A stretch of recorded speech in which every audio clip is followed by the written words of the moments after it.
Welcome to today's Explainer. Today, we're going to unpack one of the most visceral thought experiments imaginable. You and I, we surround ourselves with screens, electrical grids, and automated systems every single day, right? We barely even notice them anymore. But today, we're exploring a world suddenly and violently stripped of its technological lifeblood. Based on a deeply compelling narrative analysis, we're going to walk through a highly detailed chronological look at what actually happens when the machines simply stop. Okay, let's dive right into this. I want you to literally stop and think about it for a second. What if every single piece of modern technology just stopped working? Not for an hour, not for a day, but for exactly 1 year. Imagine the exact moment the invisible digital scaffolding that keeps over 7 billion people alive just disappears. Human civilization would experience an instantaneous, catastrophic reset. We aren't just talking about losing your social media feed here. We are talking about the total evaporation of the modern era in a fraction of a second. Let's look at exactly how this timeline unfolds. So, minute zero, the instant reset. Picture the exact moment the clock strikes zero. The immediate casualties of minute zero trigger a rapid-fire cascade of failures. First, the global electrical grid goes entirely dark. In the exact same breath, the internet simply vanishes. The microprocessors that govern our entire world instantly freeze up. And literally all battery-powered devices die. Boom, just like that. It would be a moment of deafening, universal confusion. Think about the room you're sitting in right now. Almost everything generating light, sound, or temperature control is suddenly just a dead piece of plastic and metal. And we're not just talking about the inconvenience of losing your Wi-Fi here, it's immediately terrifying. Cars stall out on highways. Planes, completely stripped of their electronic navigation systems, literally fall from the sky. And perhaps most chillingly, hospitals are plunged into pitch blackness. Now, you might be thinking, wait, what about backup generators? Well, the source text points out a terrifying reality. Modern backup generators rely on electronic ignitions to start. When the microprocessors die, the backups die with them. There's no safety net. None. It's a massive, instantaneous paradigm shift. 1 second, we're in a 21st century digital utopia, a world totally defined by computerized logistics, seamless digital communication, and global interconnectedness. And the next, we are forcefully thrown into the reality of the 19th century. Manual labor, zero electricity, and total isolation. It is a violent journey backward in time by 200 years. We go from a species that commands the entire globe to isolated individuals entirely cut off from the rest of the planet. Moving on to days 1 and 2, the 48-hour crisis. Here is a terrifying realization for you. Our modern cities, they're essentially just artificial oases. They are entirely dependent on a continuous influx of food, water, and fuel, all managed by computerized logistics. So, by hour 24, the electronic pumps that push running water into homes and high-rises fail. The taps run dry. By hour 48, grocery store shelves are picked completely clean. Think about your own home for a second.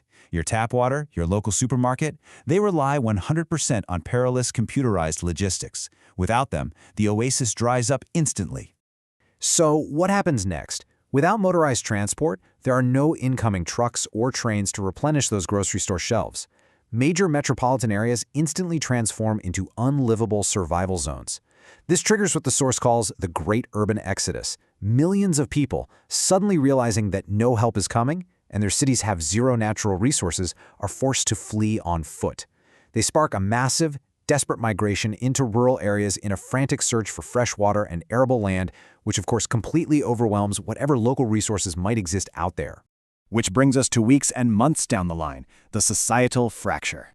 Let's look at how this domino effect builds into a total collapse of societal structure, brought on by the immense weight of resource scarcity. Step 1, digital communication vanishes. No phones, no television, no radio. Because of this total blindfold, we hit step 2. Global and national governments completely lose the ability to govern or coordinate relief. They literally can't see the problem, and they can't talk to their people. Which inevitably leads to step 3. Law enforcement and military forces, stripped of their vehicles, radios, and digital tracking tools, largely dissolve. Individual soldiers and officers just abandon their posts to do what any of us would do, protect their own families. And there is a profound, almost dark irony here when it comes to the economy. It instantly evaporates.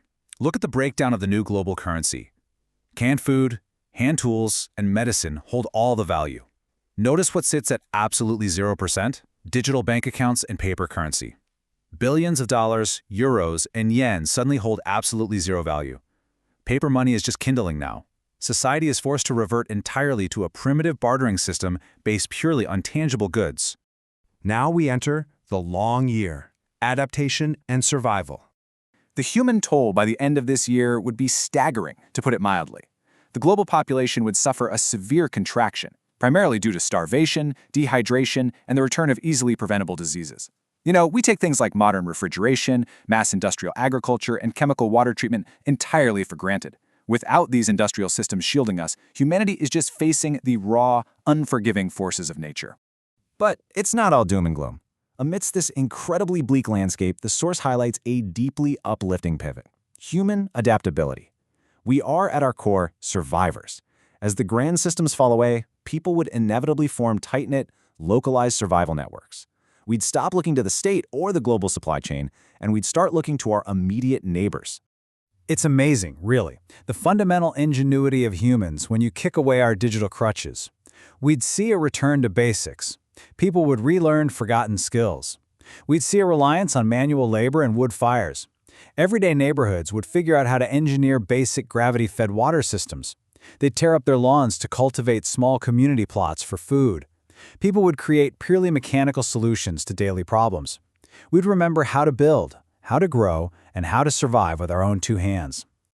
Finally, we hit year 1 and beyond. The machines wake up. Imagine that exact moment the year is up. The electrical hum comes back, screens flicker to life.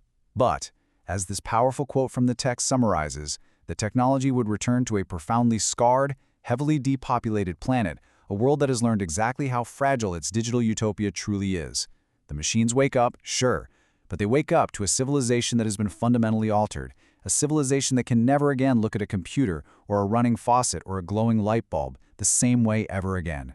Which leaves us with one final, really vital question for you.